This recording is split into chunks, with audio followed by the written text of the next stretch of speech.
Well, hi, everyone, and welcome back. My name is Scott Morris. You know me as the board game guy at GTS Distribution. We're here with another one of our retailer to publisher webinars.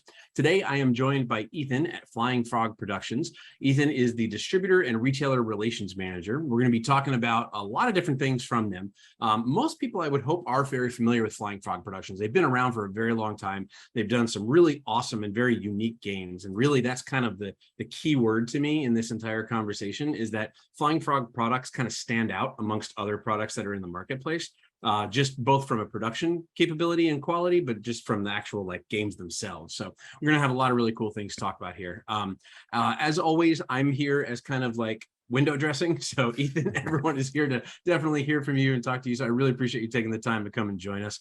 I would like to remind retailers, if this is your first time, or even if it's your 100th time joining us, I really appreciate you taking the time. Feel free to be exceptionally awesome. Give our video a thumbs up. Go ahead and subscribe to our channel. Definitely turn on notifications so you can get notified when we do more webinars like this. We do them for board games, for mini games, for role-playing games, for supplies, accessories, dice, like everything in between that would work well in your store. So hopefully it'll provide you some really good information. But we do appreciate you taking the time to join us for this. So Ethan, with that, I'm going to kick it over to you, my friend. Let you get started sharing on some awesome pictures and some cool stuff here. Okay, great. Thank you. Yeah, we are just super excited to be here. We are retailers have been, the biggest piece of what we do for the longest time. So super excited to just find ways to connect and support you and retailers as we jump into this. Let me pull up. And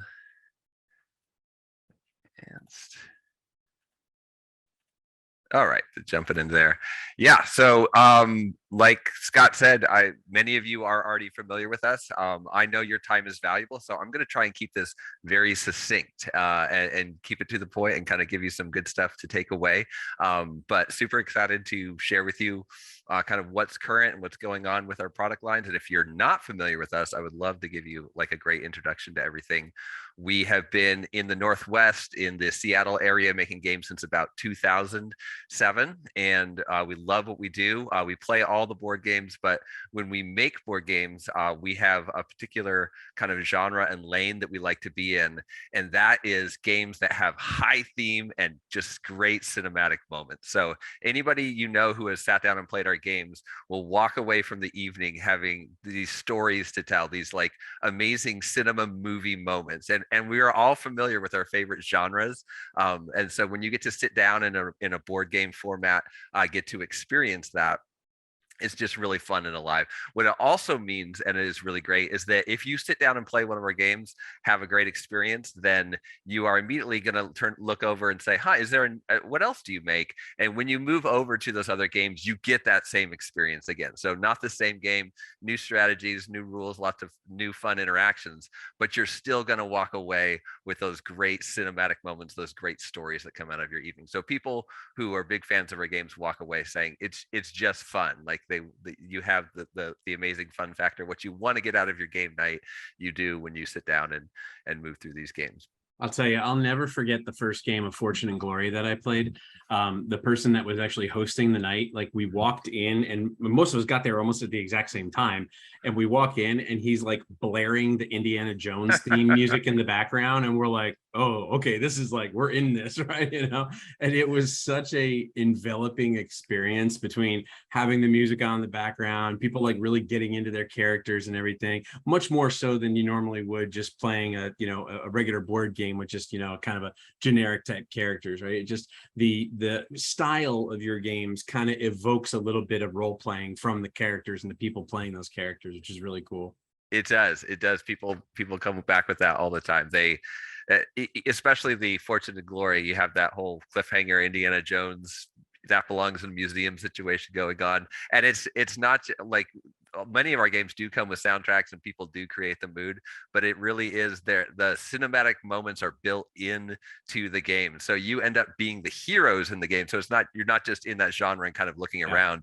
You literally are going to take the dynamite and throw it, or you literally are going to be there with zombies and you have to hold out till dawn, and you get all those classic tropes. You're practically ready to say your favorite lines from your favorite movies at the right moment, because they happen in all of the games. Yeah, it's very what I call stand-up up moments, right? It's those Yes. things where like you have an opportunity to do something in the game and it works out and you just like immediately jump out of your chair and high five your teammates, right? Right. You're rewarded for doing the things that you tell the heroes on screen. Like, that's Exactly. a Yeah. ridiculous idea. Not in this Yeah. game. It's good It's the stuff. right move. So before we jump in and talk through all of it, I know that there's a bunch of games out there, and when you are working with your staff and with your figuring out what to put on your shelves, there's this need to have one more head in the game, and my job is to be that head in the game. So my whole but the whole reason why I exist at this company is just to connect with retailers and support them, connect with distributors and support them. So that's my whole entire job. It's great because I am looking to help you with what you need and which games make the most sense for you. It is not my goal to have, every single thing on your shelf. It's to find out who are you are your people. You are the experts on who's in your store and what people are looking for, what they're wanting. And then I come along and partner, and I get to be the brain dump. I keep track of all the information. I keep track of what's happening next. And then you, instead of having to keep track of everything, can just turn around and say, hey, let me just email Ethan real quick and ask a few things that we do have available to kind of help retailers connect with our games and get people connected with the product. We do have a demo program where we have a list of games that if you want to try out in your store or be able to give to your staff, you can, for a reduced cost, half off, be able to get a select list of some of our games. So if there's certain games that you just want to see in person or you want your staff to have a copy of, email me. We have free shipping, and we can work with you to make those available. And I'm going to give Ethan a little bit of props here. So I work with a lot of different publishers, and there's a lot of people that say that they have a retailer support person. Usually that retailer support person is also doing like 3 to 5 other jobs at the same time, and they can get pulled in a lot of different directions. Ethan is phenomenal in terms of communication and phenomenal in terms of information. So I highly cannot recommend enough to reach out to him if you have any questions. He is a great resource. Yeah, I literally am looking forward to conversations, and I love to see 3D what's going on the front lines, because I know that's the most important information to me, is to find out what do you actually need, what is working. We do have promotional materials too, like posters and promo cards. So if you are excited and there are people coming to your store and you're like, you know what, I want to run an in-store event, I want to get this on the table so people can see it, shoot me an email. We'll get you promo cards, we'll get you posters. And yeah, well, I'm really here just to connect and support. So if you're wondering, is there something we can do, is there a way we can be supported, just email me, Ethan at Flying Frog. I'll get you my number, and then we can continue to connect. The real way we try to support is to give you amazing games. So there's kind of 3 big important things that go along with our games. One is that everyone is chock full of content. Like, we try to pack every single one so that when someone walks away with it, they put it on their table, they realize, oh my gosh, this was amazing. I'm going to get so many plays out of this. I'm excited to get into this game, and I'm realizing just how much value I have. So every game we have, if you open it, you're going to discover there's more. Oh, and there's just plenty packed in there. And we know that's important to you. We also want to make sure that you and fans can get at the game. So a lot of times you'll discover a game not right when it came off the shelves, not right when it came out. And so our games, we continue to reprint them and continue to publish them. Our games, we don't fire and forget, they are around. So you can talk to many people who have carried Last Night on Earth, which was our flagship game from a long time ago. It is still going strong. We have our 10th anniversary edition, which is beautiful. And the game continues to delight people. And when they come into that game, they're excited, and they turn to you and say, oh, I'm looking for this expansion, or do you have the hero packs? And we continue to support and print those. And so you have the ability to help people connect with that game that they want, and it's going to be continually available. And then the other piece is that all of our games are really games that a fan would be able to move from one to the other. So if you like one of our games, you're likely going to want to jump into some of the others. So as people come to you and say, I loved that game, do you have anything else similar, then you can easily say yes and show people. So we really are dependent on fans and their feedback with us. So what we are giving to you is what we have discovered fans have been requesting or looking for. So they are, it's an amazing community, and their word of mouth to each other is probably your strongest piece. Okay, so what I'm going to do here is we have a bunch of fantastic games. You saw the panoply earlier. I'm just going to go quickly through each one and kind of give you, if you've not familiar with it, I'm going to give you kind of the square one, what it is, and then I'm going to give you a piece of kind of what's current with it, or what kind of a takeaway thing, what you can jump on to if you are interested in trying to figure out kind of what's current with that game, or how you can jump into it. Last Night on Earth, the zombie board game. It is, like we said before, you are literally the stars in the show. You're in this tiny town, and our 10th anniversary edition really takes that up a notch. There's a limited, we printed a limited number of them. So this is one of those things that we wouldn't reprint again and again. But Last Night on Earth, the zombie board game, has been doing well. You will hear fans talk about the amazing evenings they had with it. One of the exciting things for it right now, this is kind of the takeaway, is that Timber Peak is a standalone expansion for that. And like I said before, we present all of our games and continually keep them coming. Every once in a while, our manufacturing schedule is such that you're going to have a delay between something being reprinted. And Timber Peak is recently reprinted. It's back. And for those people who are big Last Night on Earth fans, they've been slowly getting all the pieces, and a lot of them have been waiting for this final piece. So for people who are big fans of it, Timber Peak being back is exciting because they can kind of complete that final piece in their collection. For other people, it's exciting because this is a standalone game. You don't need anything else. You can come right in. The survivors from the town that have made their way, a few of them have made their way up into the hills where they're going to be safe from the zombies. Everything is good up here, right? No, of course not. So Timber Peak, the logging camp mining town up in the hills, is also being overrun by zombies, and there are new characters to play, and everything mixes and matches. So you can use everything in Timber Peak with everything Last Night on Earth, and Timber Peak's works with all the expansions too. So this is something that's exciting and is back, and that people may not have seen show up on the radar recently. So a great entry point for new players, and a great way to kind of round out a collection for someone who's trying to put those final pieces in. The other interesting piece is one of our other games. Invasion from Outer Space is actually built on the same game engine as Last Night on Earth. So really big Last Night on Earth fans will sometimes look at this as kind of its own special big expansion for Last Night on Earth. What this is we don't have zombies in the 1980s. We have a carnival, and you have classic sci-fi flying saucer aliens landing to invade Earth and abduct everyone. And it turns out they have shown up at the carnival. So all the carnival workers are the first line of defense for the universe. So you get to play as the ringmaster and the acrobat and the guy who gets shot out of the cannon. And your job is to fend off these amazing aliens. So same board game engine, same, classic amazing story moments. Should I put myself in the cannon and fire myself across the carnival to save the day? Of course. Of course. Yeah, that's what you do. Yeah, that's the correct answer is only yes. Right. So you get this aesthetics. This game is a standalone game, so it works on its own. So many people love and know it on its own. But if you're looking for, if you have a Last Night on Earth fans who are looking for, like, what is one more thing I can add on, and you can actually play one like kind of Voltron super version of the game where you have both zombies and aliens and humans all running around the map at the same time. You kind of have a three-way battle. So very fun.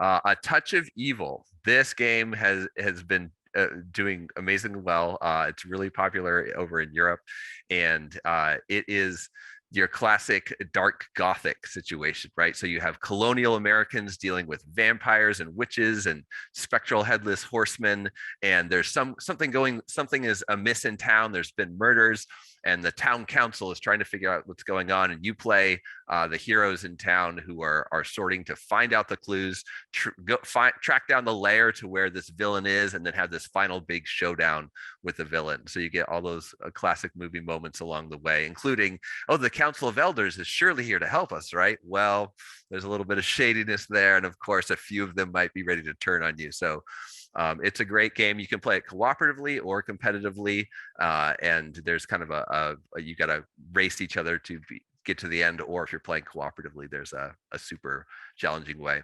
What's important about this game right now is that in our manufacturing schedule, we don't have the standard core set available. So as a retailer, if you are wanting to bring this to people, you'll need to bring them the 10th anniversary edition, which we still have copies of. So right now, this year, I expect it to continue to hold our stock of it, but it is getting lower. So if you are excited about bringing this game to people or having them be able to connect with the 10th anniversary edition, we won't be reprinting it. So this is the chance to be able to bring this game to people. And the 10th anniversary. Definitely good things to know. Yeah, so 10th anniversary edition has some great additions, and just it's the version of the game that fans really connect with. Additionally, we have a dark gothic deck building game. So this is kind of the younger cousin of A Touch of Evil. So sometimes you don't have the full evening to play an entire game of A Touch of Evil, but you do have a smaller amount of time. And this deck building game is set in the same universe. Their same characters are present, and you're able to sit down and play a much quicker version, a deck building game set in the same universe that will give you those same great cinematic moments. This one is exciting, especially around the holidays when everybody's making their displays of, what great horror games are available. Many of our games fit that category, but this one especially has a lower price point and is kind of a game that people will get and jump in and discover, oh my goodness, I really love this theme. And then sometimes you move from loving A Touch of Evil to coming down and enjoying this deck builder, and sometimes you go the opposite direction where you find this deck builder and you start to realize, oh, they have entire amazing board games set in different genres that we can jump into too. Colonial Horror is also a standalone expansion for that. So it plays 2 to 3 players, lower price point. So you kind of have different entry points for the game, but everything mixes and matches, super simple and easy. And then finally, we are going to talk about Shadows of Brimstone after this. I meant to say that at the beginning. That's a game that has done extremely well, and we'll spend a lot of time kind of giving you information on that. But before we get to it, Conquest of Planet Earth is a fantastic game. This one has been starting to show up more and more on social media, like in Italy and England. There's this exciting invasion of planet Earth, and it's a classic kind of 1950s aesthetic. So you have the old school aliens, with big clunky technology coming, and you are not the heroes. You are not Earth. You are the villains. So you play as one of these many factions of aliens, and the overlords are watching to see which alien race will do the best job of taking over. And so you're all pushing together to try and get to the capital first. It can be played cooperatively or competitively, either racing to conquer them or having a much more challenging version where you're all attempting to overthrow the humans. And the humans have, the army and tanks, and maybe Captain Fantastic will show up, or maybe they'll be able to access their nuclear bomb. So it's kind of that really fun pulp aesthetic of the invasion of the aliens. Okay, so that was fast and furious, but I do want to respect people's time, and I know you only have so much. So Shadows of Brimstone has a large shelf presence and has been doing amazingly well since 2014 when we released it. So we're going to spend a little bit of time here talking about Shadows of Brimstone, because this is where I get a lot of questions from retailers and fans. So I want to make sure that if you are trying to connect with our games and are experiencing that you have plenty of information about this product. Shadows of Brimstone, since 2014, every time we are printing it, it is just going out the door. Every expansion, just people are very excited about it. It is hard to describe. It is a cooperative dungeon crawler, but it's set in the Old West and mixed with unspeakable horror. So you have this amazing experience where you play as the heroes in the movie, right? The old Western films. You are the saloon girl, or the piano player, or the sheriff, or the gunslinger, and you're heading down into the old mines where all sorts of problems have been occurring. The game builds itself as you go. It can be played. It has 1 to 4 players right out of the core set, and then as you add more heroes, you can play up to 6 players. So it's a great dungeon crawler in that you have plenty of room for people at the table. It's also fantastic in that everybody doesn't need to be at every session. So you can have people join in the middle of the session. You can have people leave early.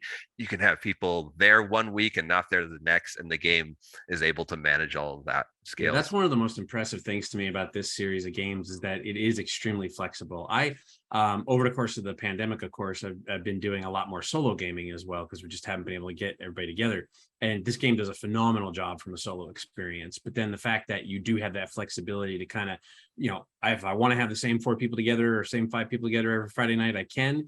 If only 2 of them can make it and 2 others can make it, we're not stuck. We're not like left in a position of like, oh, well, I really wish Christopher was here or something like that, right?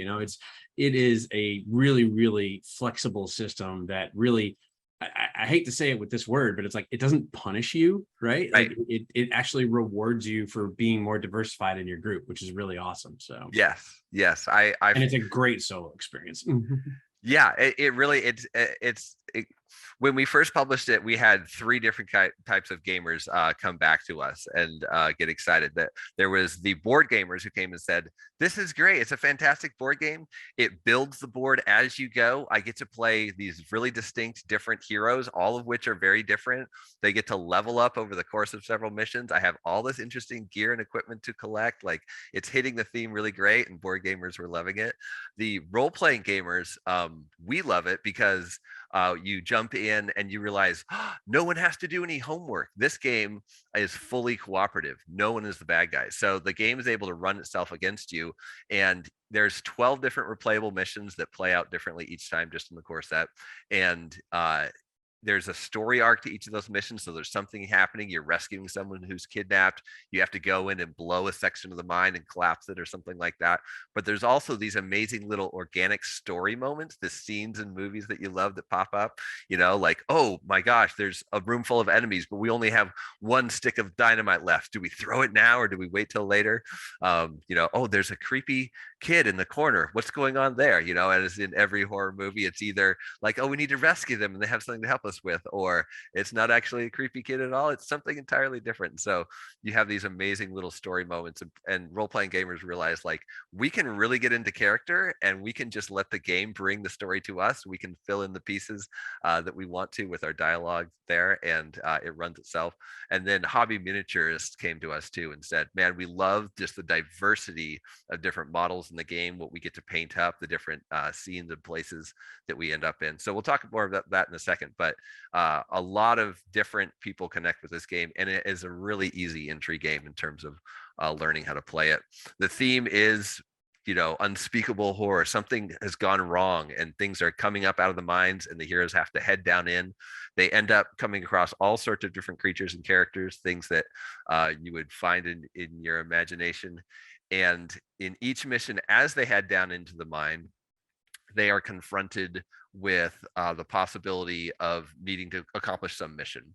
And it's those story moments that jump up in there that really kind of make it interesting. It's not just about fighting bunches of wave after wave of enemies. There's definitely some fun combat, definitely reasons to get new equipment and gear, and really fun moments in combat. But there's all these really good story situations that happen in there too. So you as a player and as whoever's bringing the game to other people really get a chance to get everybody into the mood and the story.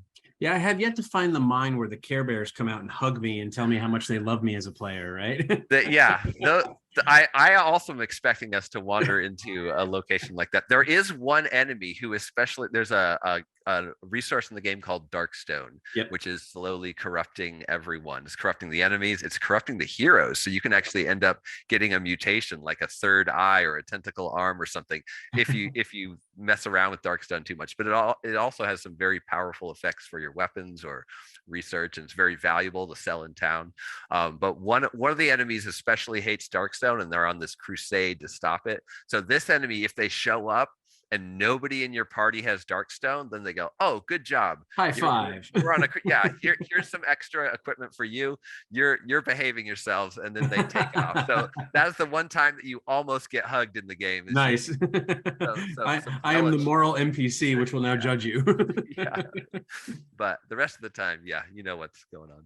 Here's what I think has really pushed Brimstone over the edge for people, and why there's been such a strong response, and why I think it does so well in stores too, in terms of people being excited to come back and check out what it has to offer. During those missions, you will eventually sometimes find a gateway. Where are all these enemies coming from? They're coming from other worlds. And so these gateways, you find these portals to other places, you can step through and end up on the other side. So you might end up in the Targa Plateau, which is this ancient ice planet with this giant city that seems to be uninhabited. There's these strange automatons in it. And as you start to poke and prod, of course, you get into amazing situations that you wouldn't believe. And as you come back from there, you're picking up objects in those worlds, like, you know, maybe a teleportation belt or a laser sword or any number of different artifacts. So characters start to reflect all the places they've been. You can wander through a portal and end up in the swamps of Jargono, so this giant Jurassic planet type world with all these different beasts. There's cultures there, not very Care Bear, very much more slithering snake men, different tribes of them that are war with each other, and of course ready to get into it with you as well. You can end up in the magma-filled caverns of the Cinder, where there's lava men and all sorts of liquid darkstone, and again, super interesting artifacts to discover. And you walk back into the Old West and you're carrying, you know, this flaming ring or this weird ancient statue that you found somewhere else. So what really, I think, what the game is amazing. People are ready to bring their characters up levels, are ready to go on these missions. But when you discover that you also get to, as a player, curate your experience and bring what you want into your world, suddenly you can have all these different places to visit, and you as a player get to decide, hey, what kind of adventures do I want to go on? What different enemies do I want to be in my world? What different other worlds do I want to be able to go to? Which hero packs do I want to add and bring into this so that I can play that? And that really just brings it up to a notch and a level that we as designers just want to play the game. We want to play this type of game, and then players have responded very strongly saying, yes, these are being able to mix and match and choose has really taken things over the top. So I misled you a little bit. I keep saying it's an Old West dungeon crawl, but that is not the case. It is bigger than that. So you can see there's more than one core set here. There's currently two core sets that start in the Old West, and then also the Forbidden Fortress. So this is a really rich feudal Japanese theme. It has all the creatures of myth and legend, like Oni and Tengu and Harinago, have come to life, living statues. And so you get to play as heroes from feudal Japan that are going through this big dark castle that's been overtaken by these myths come to life, brought to life by the Darkstone, and you get to fight off them. Really fun, neat genre. And again, each of these core sets does come with an other world in the box already. So the ability to explore and expand and go places is already built in. You can end up in the swamps of Jargono, you can end up in the city of Targa, or in the Forbidden Fortress, you can go through a portal and end up inside the belly of this giant beast. So you're actually walking around inside of a giant kaiju monster, and what has it eaten? What are you fighting that survived in there? Or maybe there's, you know, parasites and big things in the intestines that you have to deal with. Oh, Minox. Why did it have to be Yeah, Minox? yeah. Or very close to that. Yeah, That's exactly. awesome. Yeah. So take one of the takeaways right now is that the game is doing fantastically well. In early quarter three, we expect to have the Old West core sets back in stock and available again. So those have been moving through, and normally we are able to constantly keep those on the shelves, but some of the international logistics and supply line stuff in the last year has kind of thrown a kink, which it has for everyone. Everything's been normal, right? Everything's been on time and under budget, right? Yeah. Oh, on time and under budget. Wow. Yeah. That really is a Care Bear world. Right. So we expect to see those back very soon. But at the moment, the Forbidden Fortress core set is fully available. And there is certainly a large number of players out there who own this stuff and are ready to like add expansions and things like that too. But if you're excited and didn't know that Brimstone existed, like some players we find at conventions who are just shocked and amazed and ask us, where have you been? And we're like, it's been around since 2014. Forbidden It never Fortress. ceases to amazes me how much new to me marketing opportunities there is in the world of board games. I mean, I've run into people, whether it's in my own game groups or whether it's at events or at shows, and you're playing a game that has been around for 5 years, 7 years, 10 years, and they're like, what is that? I never heard of that. I never seen that before. And you're like, how big is the rock you're living under? Right? It's like, it's amazing to me. But yeah, especially over the last couple of years with so many people being at home and looking to spend their entertainment dollars on things like board games. Yeah. There's been a lot of new consumers coming into the market where they're going to look at something like this. Like when I see the Forbidden Fortress, when I first saw the box cover for this, the first thing I went to as a consumer was, okay, this looks like Big Trouble in Little China just exploded in a box, right? Okay. And I love that, right? And I love everything about that. So, I mean, there's things that will immediately tie you to the game and want you to play the game and want you to buy the game and everything. So it's definitely really cool to see how, while you guys have been around, like you said, for 15 years now, which is really awesome, by the way, on anniversary, milestones and stuff like that. It's awesome to see that players can kind of discover these as brand new for them and like define an entire new world to explore and play in. So. It's a rich hobby. People are constantly discovering and coming into the hobby too. So yeah. I 100% agree with you. The amount of excitement there is to discover these games and ones that you haven't seen in action before.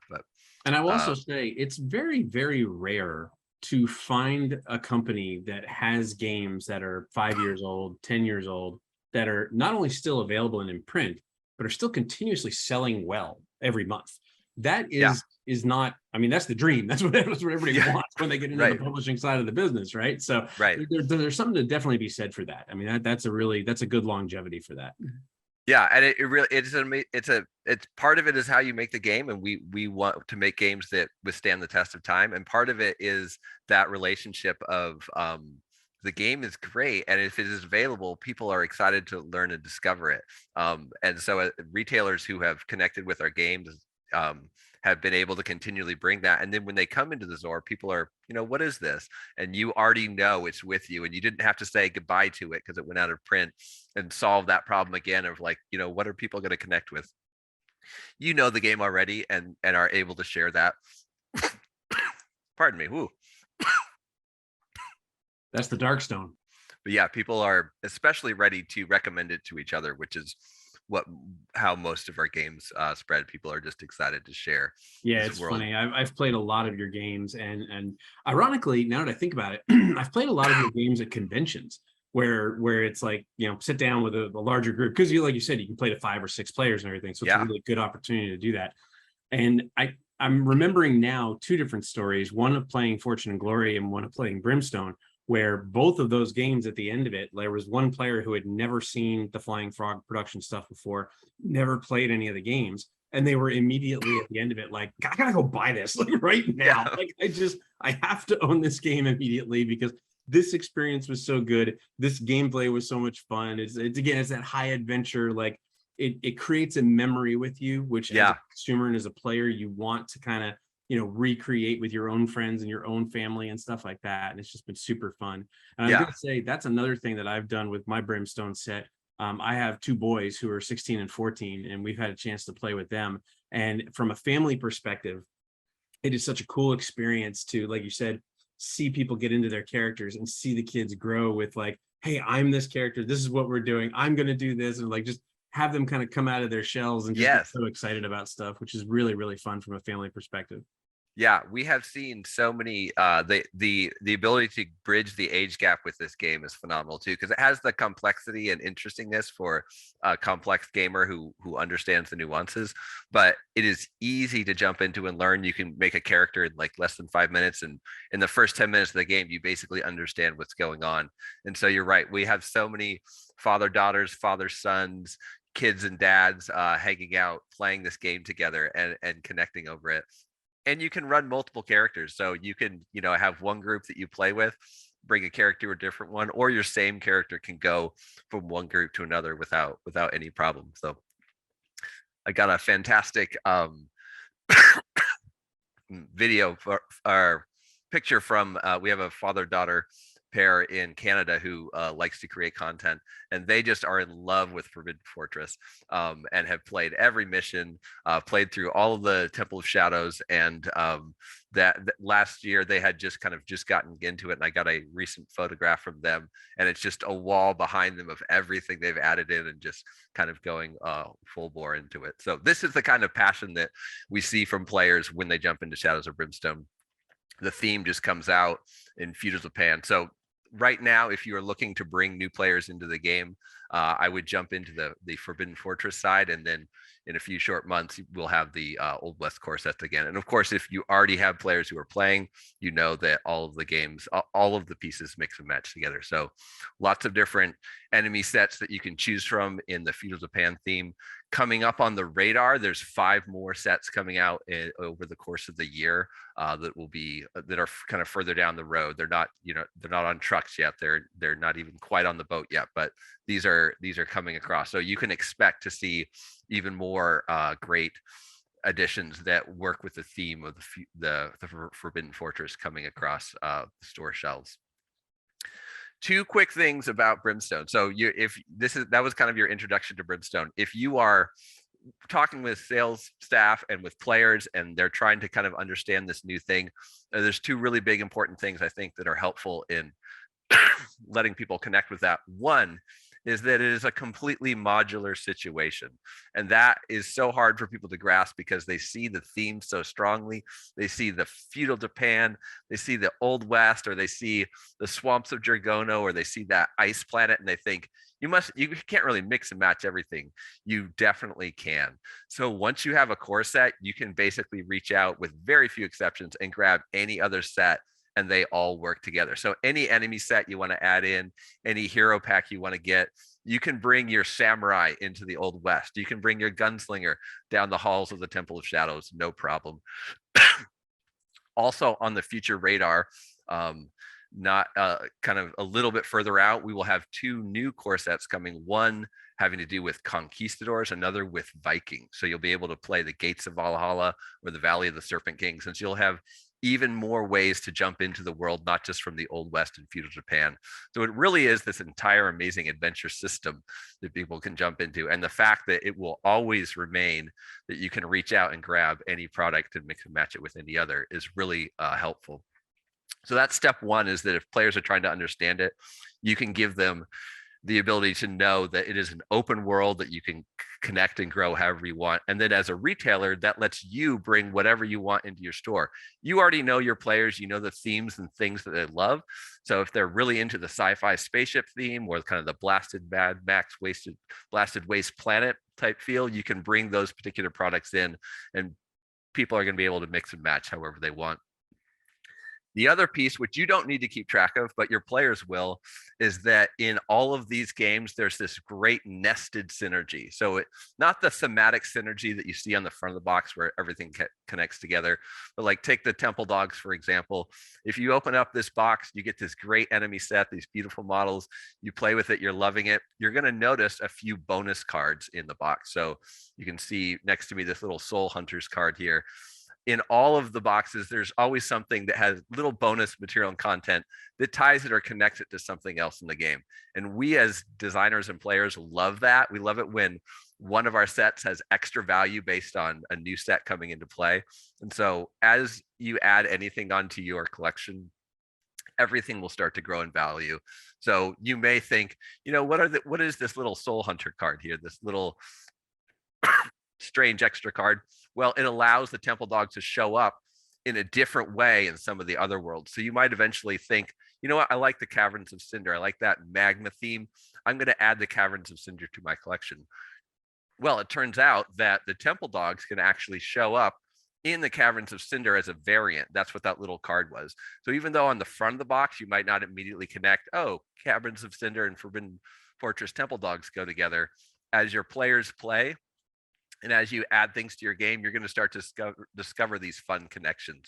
So players will actually know kind of what they want to get into next. They may even be coming up to you saying, I have this set, I know this other set exists. Do you have that on your shelves? So it's a great piece of the game that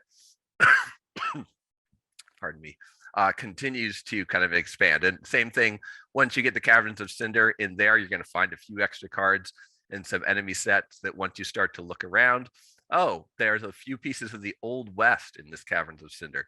So even if I started in feudal Japan and love that, as I added the Caverns of Cinder on the flip side of all those map tiles, I got a whole bunch of map tiles for the Old West and some encounters in the Old West and some artifacts for the Old West.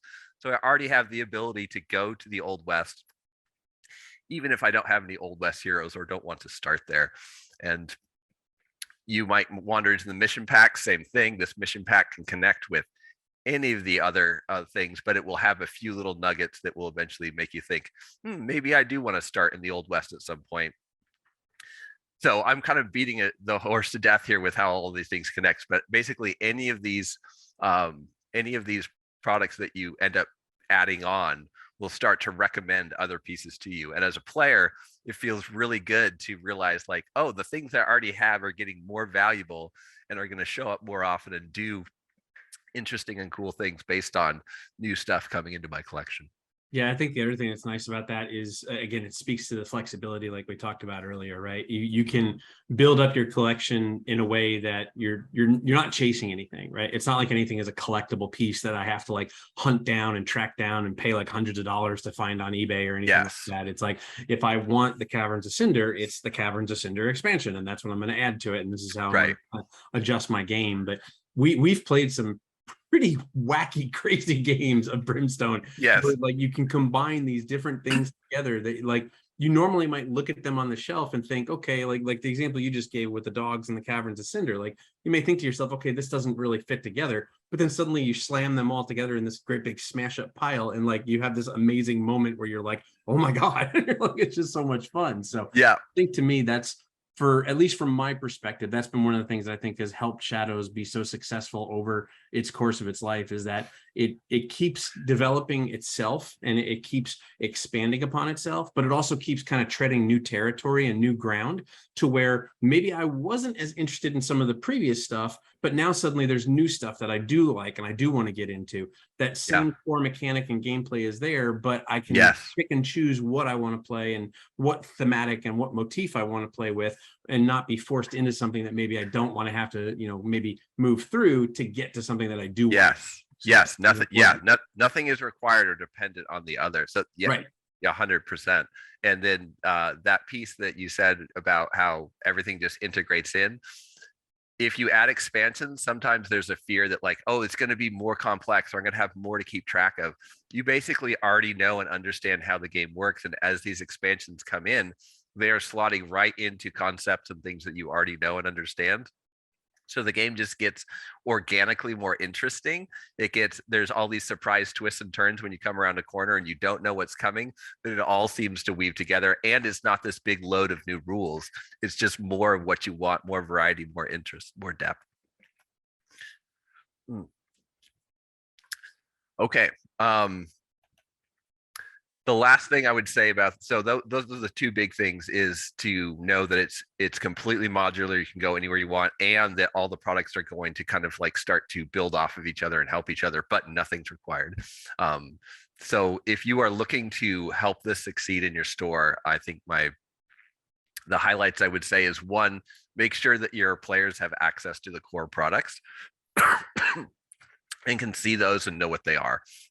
Yeah, so making sure, so ways that you can help your people connect with the product in the store. One is to help them see the core set and kind of understand what that is. So with Forbidden Fortress, it's the core set. Temples of Shadows is like the big expansion add-on that kind of doubles everything in the core set. New heroes, new tiles, and then Feudal Village. As soon as anybody plays Forbidden Fortress for any length of time, they're going to start to branch out into other worlds and things like that. But when they talk to another player and say, what should I be getting next? They'll almost always say, if you don't have the Feudal Village yet, you should get it. It does amazing things. I can't go into it now, but it's phenomenal. So having those core products that that create that core experience there for the player is step one. And then step two, and this is a big one, is like we said, Brimstone thrives because of how much you can add on to it, where you can go with it. So making sure that people can see the range of the line, not every single product, but being able to see, oh, there's multiple different other worlds. Oh, there's multiple different mission packs. These mission packs have little miniature campaigns in them that are all themed around an enemy. So I can add werewolves to the game. And suddenly I have this whole set of 4 missions I can go on that have to do with werewolves, or I can take one of my other missions and theme it around werewolves. This really rich addition. So mission packs, the breadth of the game is there. And then finally enemy pack. So if they can see, they know what the core set is, and then they can see that Shadows of Brimstone is this amazing big experience that you can really sink your teeth into, and then they can see that there are enemy sets that they can bring into those things, then that goes a long way for them being able to understand what the product is and understand, you know, the excitement of, I have a game I can continually come back to, continually add on to, and it's going to scratch that itch. The other piece that has been huge, and we've seen this, and you are all intelligent retailers, you've seen this happen before. As soon as you see the game on the table in action, it suddenly like makes sense. Like, oh, that's what it is. Oh, that's how it works. So if you can get this onto a table in the store, or have a game that have a special night where you're demoing the game and bringing people in, then we have seen, we were able to, you know, hang out in some local game stores recently, and it was amazing just by being in a store that had been carrying Brimstone for quite some time, just standing there and doing demos for a couple hours on a Saturday. There were players who stopped and were like, wait, I've seen this on the wall the whole time I've been coming here, didn't realize what it was, and are picking up models, and then suddenly realize, oh, it's completely cooperative. Nobody has to run the enemies. Oh wow, you know what? We would love to get into it. This seems like an easy, fun game night, and it was just kind of the beginning and the spark. And it simply just took having it show up on a table. So if you can kind of show the width of the line and then have it physically in front of people, that's what we've seen has really sparked and helped people. I love that skeleton with the shovel and the coffin as the shield. Yeah, such a cool image. Yeah, I want to wrap it up with kind of what's coming up on the radar, but the big picture here is that there is so much available right now, and that players are constantly adding to the collection, so you can totally jump in. But there is constantly new fun stuff coming. And yes, the coffin breakers, it's not just skeletons. They've literally come out of their own coffins, and they've taken the lid of the coffin with them to protect themselves, and they've got the shovels and the pickaxes, so all the grave weapons. They've even got their little holsters and belts there, so these really are old west skeletons that have risen up. They're very distinct in that manner. Scafford Highwaymen is also, I like this product just because when you hold it up, it instantly tells the story of Brimstone. Oh, I see, it's the Wild West. Oh, I see something incredibly interesting is going on here. People have grown tentacle arms. These guys are out to get you. This is a really fun enemy set that interacts with players in a unique way. So these two are coming soon. One of them is set to release this month, and the other one next month. There is we are having some supply issues though. So there will be a very limited amount released initially with the Scafford Highwaymen, and then but shortly thereafter, when we get the full shipment in, then it will be completely available. So if you have Brimstone players already who are excited for what's coming next, you can look at the Scafford Highwayman. That's something that you can pre-order right now, and it will be sent right away as soon as it comes in. Same thing with the Coffin Breakers. They are set to release next month, and shipment willing, they will see when they reach retailers.